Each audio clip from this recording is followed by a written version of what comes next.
আসসালামু আলাইকুম। শুনছেন সংবাদ শিরোনাম। কমপ্লিট শাটডাউনে বন্ধ আখাউড়া স্থলবন্দরের কার্যক্রম।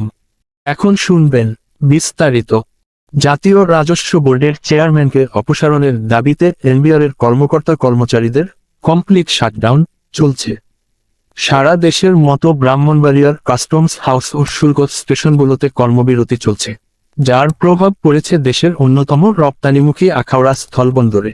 রবিবার 29 জুন সকাল থেকে আখাউড়া বন্দরে বন্ধ রয়েছে ভারতের সঙ্গে পণ্য আমদানি রপ্তানি কার্যক্রম।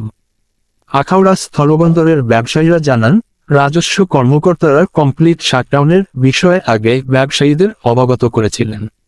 এই কারণে এই বন্দর দিয়ে পণ্য রপ্তানির জন্য কোনো মালামাল আনেননি ব্যবসায়ীরা। অচল অবস্থার কারণে সরকার একদিকে যেমন রাজস্ব হারাচ্ছে, তেমনি ক্ষতির মুখে পড়েছেন বন্দর ব্যবহারকারী ব্যবসায়ীরা।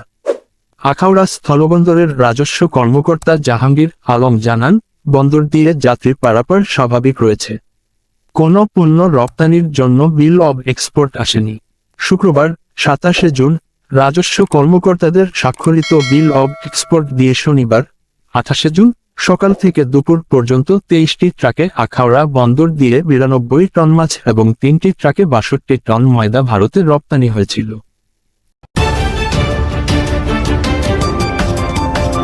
ব্রাহ্মণবাড়িয়া 24.news